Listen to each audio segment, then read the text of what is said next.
하나님의 말씀 봅니다. 하나님의 말씀은 시편 16편 1절에서 12절 말씀, 구약성경 812쪽에 있습니다. 시편 16편의 말씀을 교독을 합니다. 1절의 말씀을 제가 먼저 봉독해 올립니다. 하나님이여 나를 지켜주소서. 내가 주께 피하나이다. 내가 여호와께 아뢰되 주는 나의 주님이시오니 주 밖에는 나에게 없다 하였나이다. 땅에 있는 성도들은 존귀한 자들이니 나의 모든 즐거움이 그들에게 있도다. 다른 신들에게 애물을 드린 자는 괴로움이 더할 것이라. 나는 그들이 드린 피의 천대를 드리지 아니하며 내 입술로 그 이름도 부르지 아니하리로다. 여호와는 나의 산업과 나의 잔의 소득이시니 나의 분깃을 지키시나이다. 내게 줄로 재어준 구역은 아름다운 곳에 있으며 나의 기업의 실로 아름다우도다. 나를 훈계하신 여호와를 송축할지라. 밤마다 내 양심이 나를 교훈하도다. 내가 여호와를 항상 내 앞에 모시며 그가 나의 오른쪽에 계심으로 내가 흔들리지 아니하리로다. 이러므로 나의 마음이 기쁘고 나의 영도 즐거워하며 내 육체도 안전히 살리니 이는 주께서 내 영혼을 소홀히 버리지 아니하시며 주의 거룩한 자를 멸망시키지 않으실 것이니이다. 11절의 말씀을 같이 읽습니다. 주께서 생명의 길을 내게 보이시리니 주의 앞에는 충만한 기쁨이 있고 주의 오른쪽에는 영원한 즐거움이 있나이다. 아멘. 오늘 시편 16편은 특별하게 다윗의 믹담이다라고 제목이 붙어 있습니다. 시편에서 다윗의 믹담, 즉 믹담이라고 붙어 있는 시편이 전체적으로 총 6편인데 오늘 본문인 시편 16편과 시편 56편에서 60편까지 5편을 더해서 총 6편이 믹담이라고 기록되어 있습니다. 그럼 이 믹담이라는 것이 무슨 뜻이냐에 대해서는 학자들마다 여러 가지 의견들이 있는데 대충 3가지 의견으로 좁혀볼 수 있습니다. 믹담이 히브리 원어에서는 조각한 어떤 것들, 곧 광석이나 금 등을 뜻하는 단어에서 유래했기 때문에 이 믹담이라고 하는 것은 아주 금과 같이 귀중한 시를 믹담이라고 한다. 어떤 믿음의 보배들이 담겨있는 시다. 그래서 이것을 믹담, 황금시다라고 해석하는 학자들도 있습니다. 두 번째로는 이 믹담이 덮다, 가리우다를 뜻하는 외래에서 파생된 것으로 보고 원수로부터의 보호를 강구 또는 찬양한 시이거나 입을 다물고 허밍으로 노래하라는 뜻으로 해석하기도 합니다. 침묵의 기도. 또 하나는 가리우다라는 것을 특징으로 해서 속죄의 시다, 자기의 죄를 가리워달라고 하는 속죄의 시다라고 믹담을 해석하는 분도 있습니다. 세 번째로는 개인적인 기도나 묵상시 등을 믹담이다라고 해석하는 분들도 있습니다. 어쨌든 이 믹담이라는 것은 상당히 특이한 형태의 시였던 것 같습니다. 그래서 시편 전체에서도 오로지 6편만 믹담이라는 제목을 가지고 있습니다. 그렇다면 이 믹담, 오늘 시편 16편의 저자는 누구인가?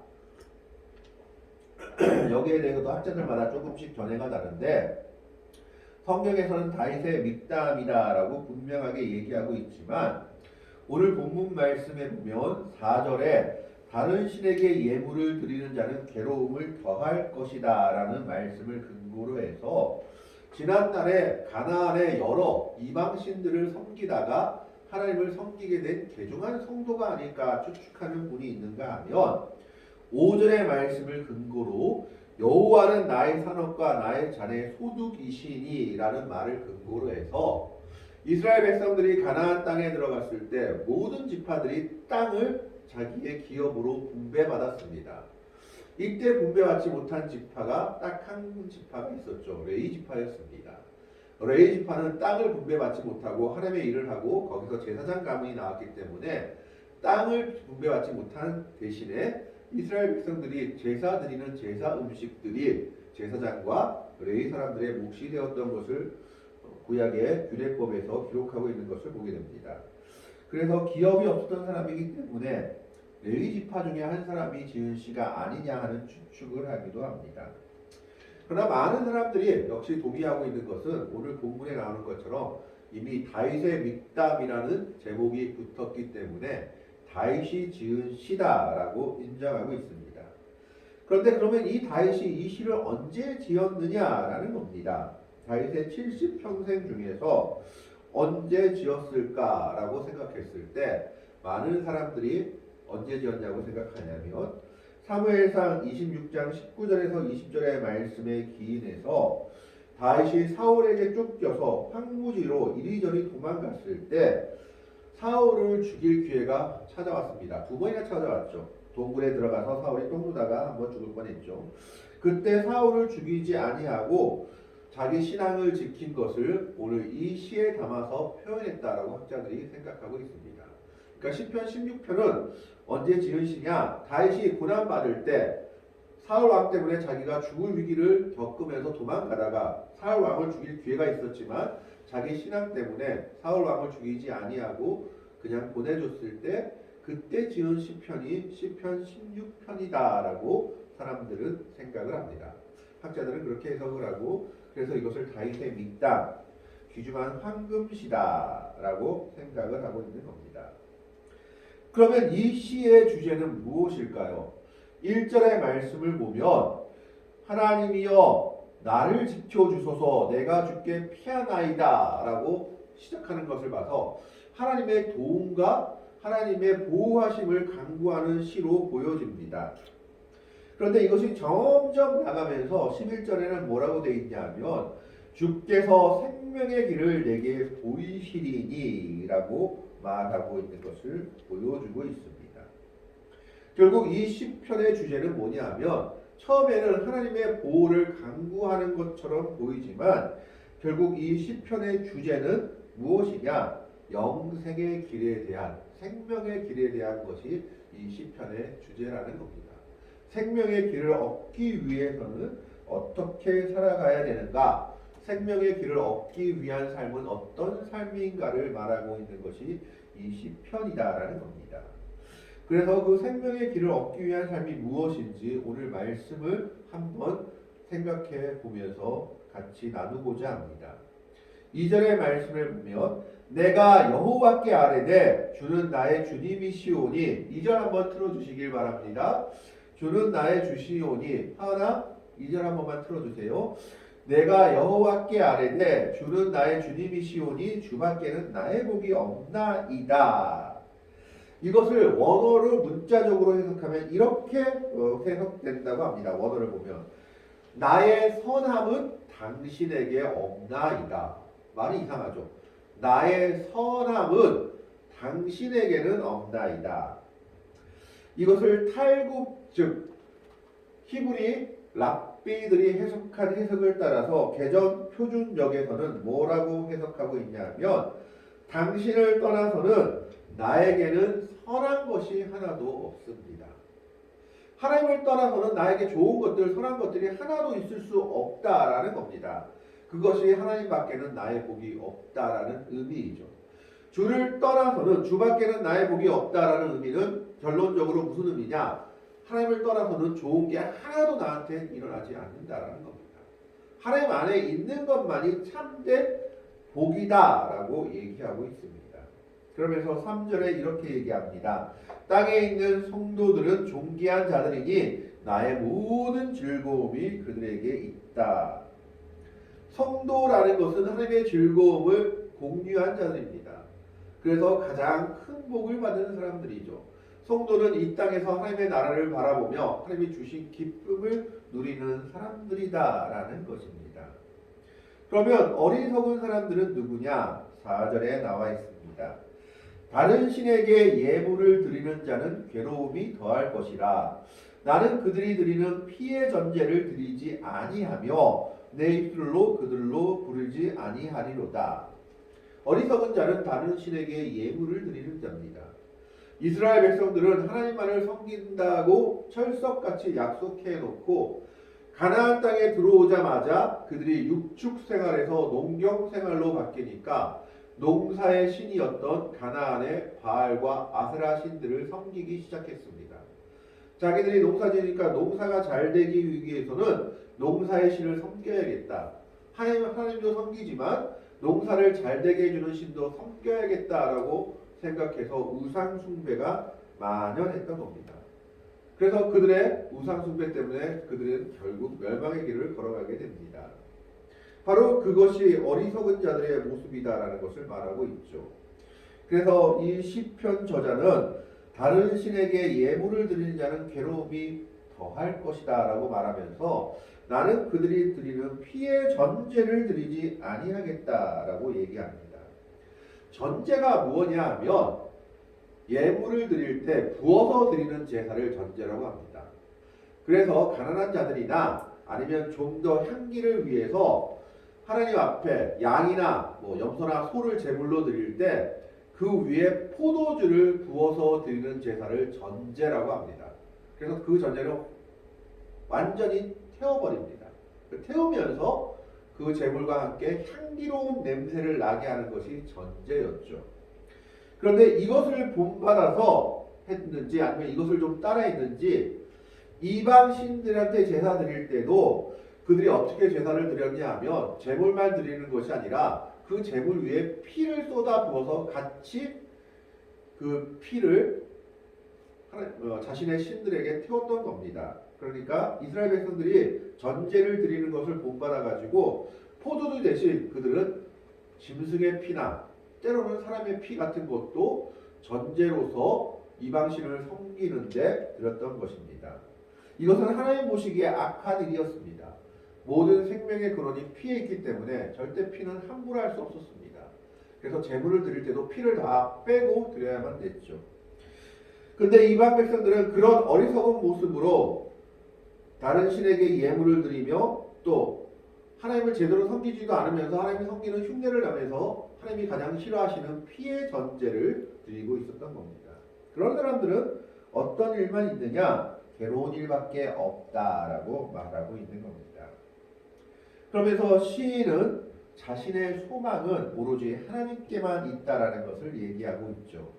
5절에 보면 여호와는 나의 산업과 나의 잔의 소득이시니 나의 분깃을 지키시나이다. 무슨 말입니까? 이 땅에서는 별로 소망이 없는 것 같아요. 이 땅에서는 자기가 땅이 없는 것 같습니다. 그런데 누가 나의 땅이요, 나의 기업이요, 나의 잔의 소득이다 라는 겁니다. 하나님 한 분만이. 하나님만이 나의 기업이시오, 나의 잔의 소득이시오, 그것은 영원한 나의 산업이다 라고 고백하고 있는 겁니다. 다윗은 사실 왕으로서 나중에 많은 땅을 차지했죠. 그러나 다윗은 그 땅이 이 땅에서만 머물 것임을 알았기 때문에 오로지 자기 그리고 자기의 소득과 잔의 분깃은 하나님 한 분밖에 없다라는 것을 말하죠. 6절에도 이렇게 얘기하죠. 내게 줄로 재어준 구역. 이 줄은 뭘 말하냐면 측정하기 위한 도구를 말합니다. 오늘로 말하면 줄자 같은 건데 이 당시에 땅의 길이나 땅의 크기를 측정하기 위한 그런 자와 같은 것을 줄이라고 얘기하죠. 내게 줄로 재어준 구역은 아름다운 곳에 있으며 나의 기업이 실로 아름답도다. 이것도 땅에 있는 걸 말하는 것이 아닙니다. 하나님의 나라를 말하고 있는 거죠.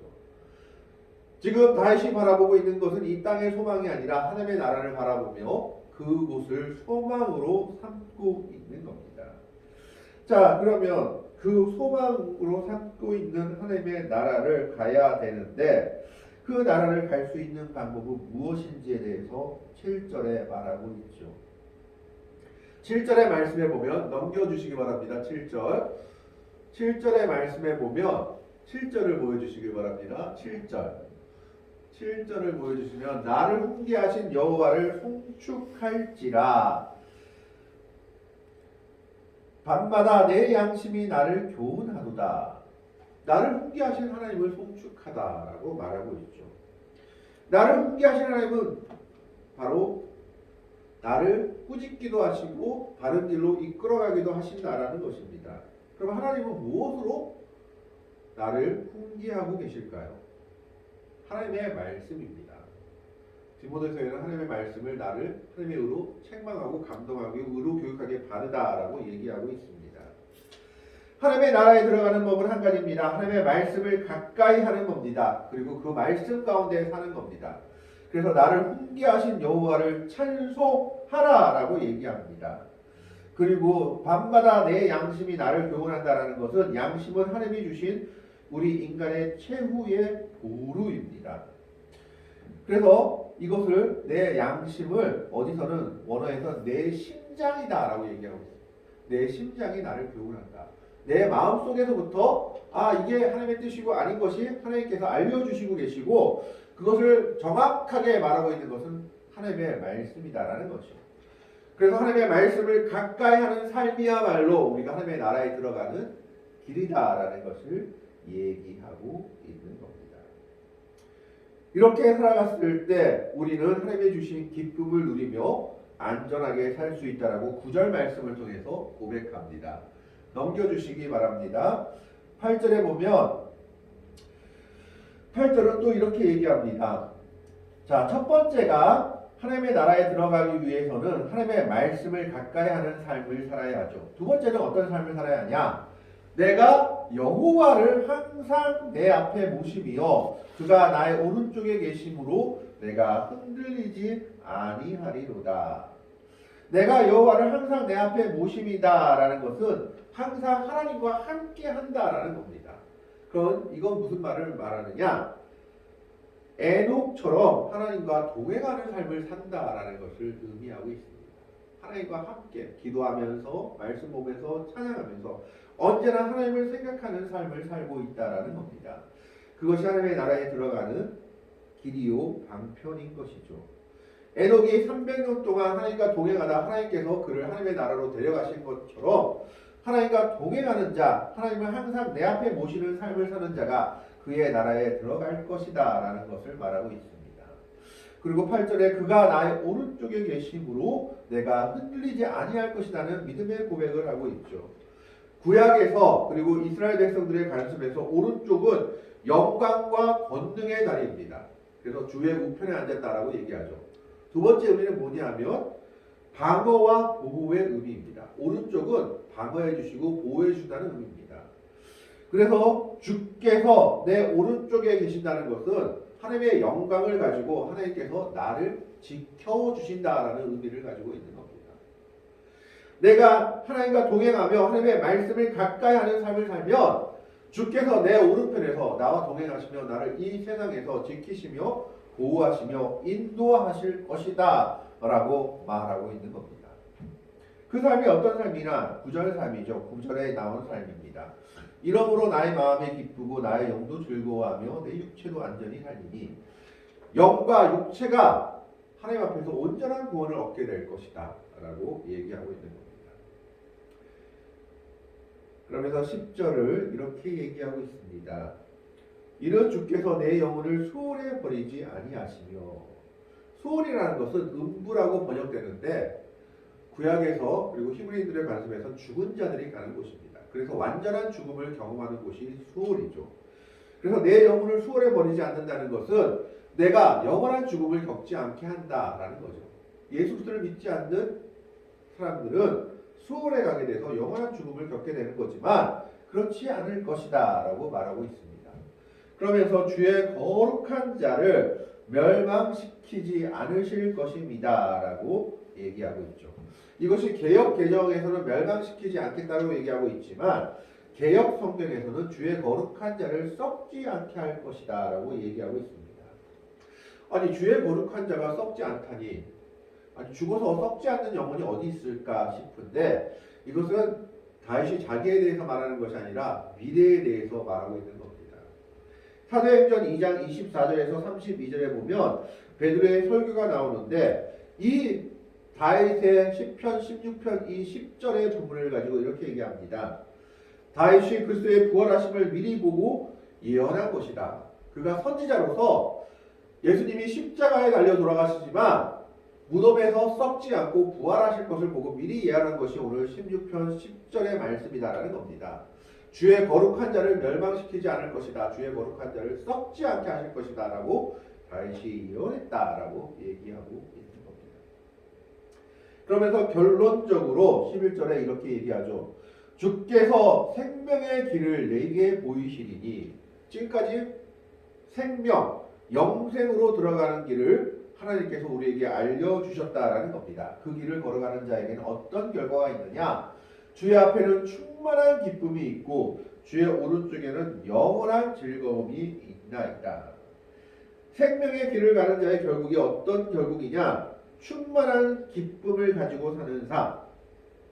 하나님으로 말미암아 그 은혜로 말미암아 기뻐한다라는 겁니다. 세상의 조건이 아니라 하나님으로 말미암아 기뻐하는 삶. 그리고 두 번째 뭡니까? 영원한 즐거움을 가지고 사는 삶입니다. 이건 그리스도의 은혜로 인해 주어지는 은혜입니다. 세상의 것을 가지고 우리가 이런 삶을 사는 것이 아니라 예수를 믿게 될 때, 하나님의 은혜를 우리가 받아들이게 될 때 이런 삶을 살게 될 것이다 라고 말하고 있죠. 그러면 이 주께서 보이시는 생명의 길은 어떻게 들어가야 될까요? 오늘 시편 16편을 통해서 말씀하는 것은 세 가지죠. 첫 번째 2절 말씀을 통해서 말하는 것은 주만 의지하는 삶입니다. 내가 여호와께 아뢰되 주는 나의 주님이시오니 주밖에는 나의 복이 없나이다 하였나이다. 하나님만 의지하고 주님만 의지하는 삶이 생명의 길로 걸어가는 삶입니다. 두 번째는 4절이죠. 다른 신에게 예물을 드리는 자는 괴로움이 더할 것이라. 우상을 섬기지 않는 삶입니다.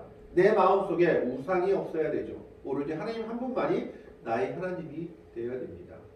물질도 돈도 세상의 어떤 다른 것도 하나님을 대신하는 우상이 되어서는 안 된다라는 겁니다.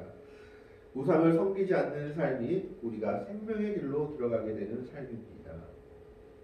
세 번째는 하나님의 말씀을 가까이하여 순종하는 삶을 사는 것이 바로 영생의 길로 들어가는 길인 것입니다. 7절에 나를 훈계 하신 여호와를 항상 송축할지라. 8절에 내가 여호와를 항상 내 앞에 모시며.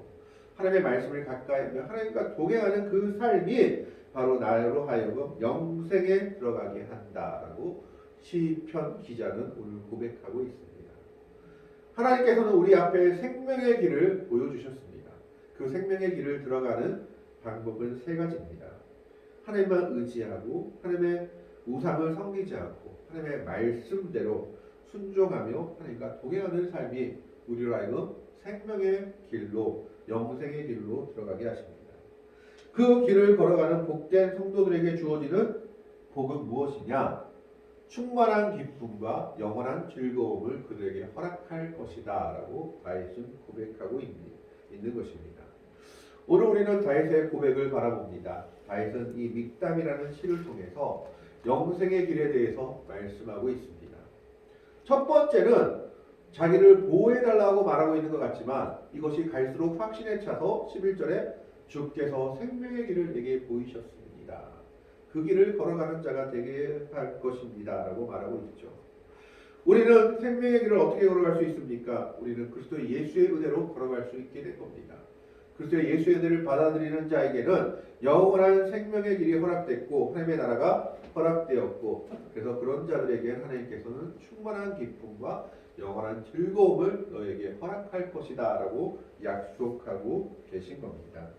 오늘 우리는 이 말씀을 기억하면서 다윗처럼 주께서 내게 보이신 생명의 길을 걸어가는, 그리스도께서 우리에게 보이신 은혜의 길을 따라 걸어가는 복되고 아름다운 성도들이 되시기를, 그래서 그 영생의 길, 생명의 길을 걸어감으로 말미암아 하나님이 주신 충만한 기쁨과 영원한 즐거움을 누리는 복된 성도들이 되시기를 주님의 이름으로 간절히 축원합니다.